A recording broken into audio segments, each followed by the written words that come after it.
Hey, what's up, guys? This is Quinn, and this is the second part of my two-part video. The topic was, how do you come out to your grandparents? And I figured the first topic, being how I knew I was trans, was so long, I didn't want to put you through a 20-minute video, so I'd break it in half. So here's the second half. Welcome to it. So, about... let's see, I've been on T actually 8 months today, and I kept wanting to tell my grandparents. Like, they were the last people I told, my paternal grandparents, because my grandfather is a Pentecostal minister. Nothing against Pentecostal ministers, but you know, they don't like the sinnage. But so, I thought I would be judged before I was loved. I never came out to them as gay when I thought I was gay. They never met my wife. Like, I was very deceptive with them by omission. And my grandpa, who I call Yaya, he's the best man I've ever met. Like, he, bar none, is the male role model in my life. So, I had a goal set that before I started testosterone, I would come out to them. Well, every time I just chickened out, and so finally I was about, I think I was about 5 or 6 weeks on T, and my voice was starting to drop, and I'm like, man, I just gotta bite the bullet and do it, because my voice is gonna drop, and they're gonna be like, what's up with that, like, I'd already seen them, and my aunt was like, hey, do you have a cold? So, I just didn't want it to be weird, or them to feel left out, because they were the last to know, even though they were. So, that was the longest 30-minute drive of my life, going over to their house, but I did it, and I was so nervous, I was shaking, and it took me all of a 3-hour visit to finally get up the nerve to the last, few minutes of the 3 hours, finally say, hey, I have something to tell you guys. And here's a tip for you. This is how I started it out. I said, now I know there's nothing I could ever say or do that would make you not love me, right? And of course, if they're your grandparents and they love you, they're going to be like, right, of course, So that's a good way to start it out. Because then it makes them feel stupid if they have to contradict themselves later. So I said that, and they're like, oh, right, of course, baby, we love you no matter what. And I said, well, I have something to tell you. I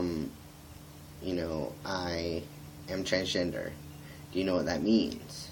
And then, of course, they didn't. So, of course, I explained it to them in the most, it's not my fault, it's how you were born way possible, just because of how they see things.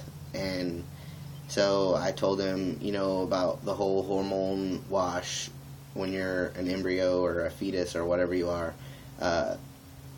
making your mental gender not align with your physical gender. And I explained to them how I'd felt different my whole life, and, I broke down and cried because I was so scared to tell them, and I was shaking and crying because it was so emotional for me. And my yaya, my grandpa, came over and got down on his knees and held my hands, and he was crying with me just because he could see how much pain I was in. And my granny's like, so does that mean you're not gay anymore?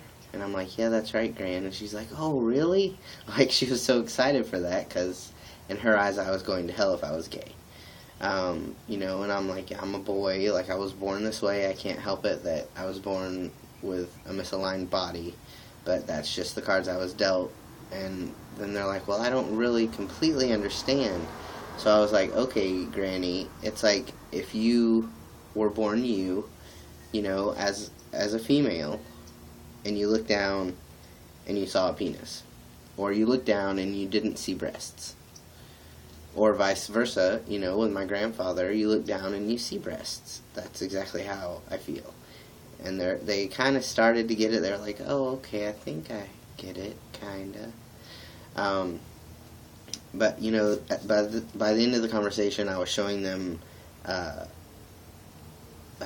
screenshots I had taken of before and after, like a year on T pictures of people off Tumblr, and just to show them like what they were, getting ready, just to prepare themselves for what the changes were going to be mainly. And my granny had a single mastectomy because she had breast cancer.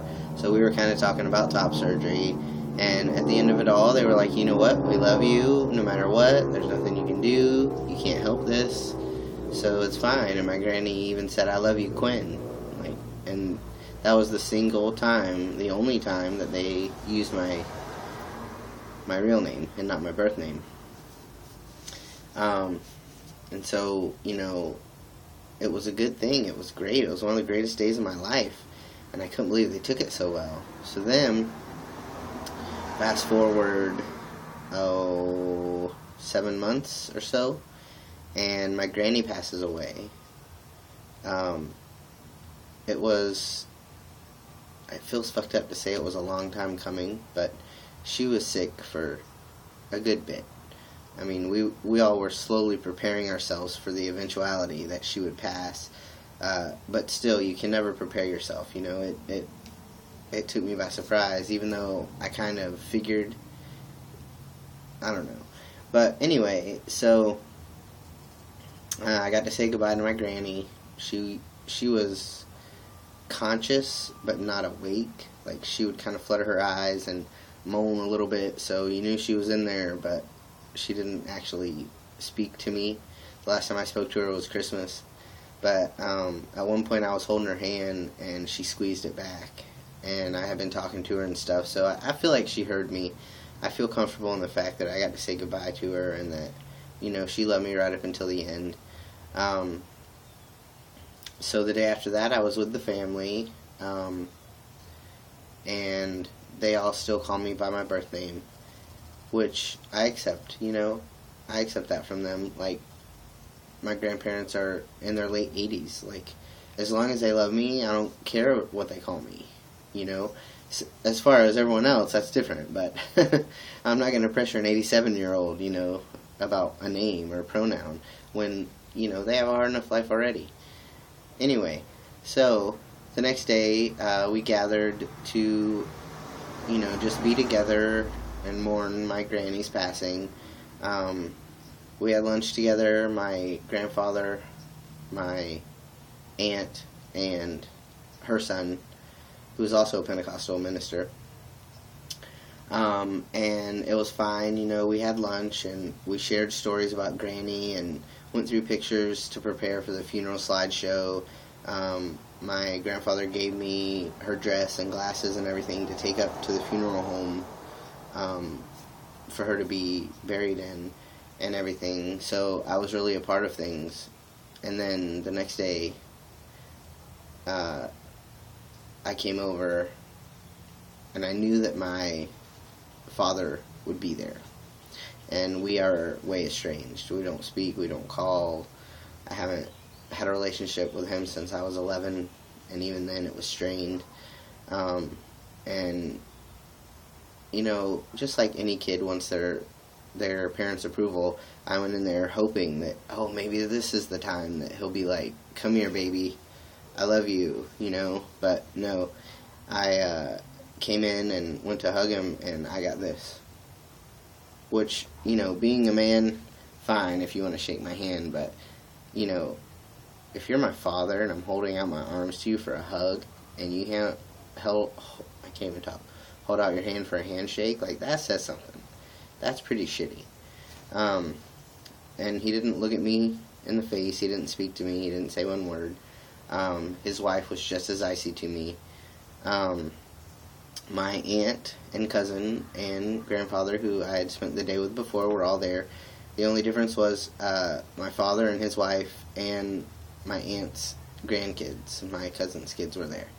And they're like 5 and 2, I think. And I hadn't seen the 5-year-old in about 3 years. So he didn't really I mean, he knew who I was before, and, you know, I'm sure my grandparents talked about me, but I don't think he knew me that well. Like, I don't think he remembered me personally, because he was little when he saw me. So I'm sitting there, I come in the room, I hug everyone. The only one that hugs me back is my grandpa and says he loves me. And I sit, as soon as I bring a chair in and sit in it, everyone gets up and leaves the room. And I was like, whoa, that's weird. I feel like shit.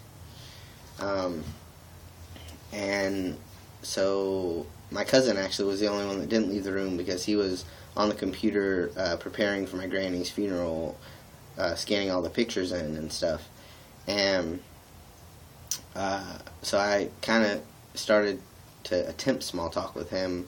My stepmother came back in the room, and I was like, hey, it's really nice to see you, just out of awkwardness, and, you know, no one was saying anything, so I thought I'd try, even though it wasn't nice to see her. And she's like, oh, yeah, you do. But it was so fake, you could just feel it.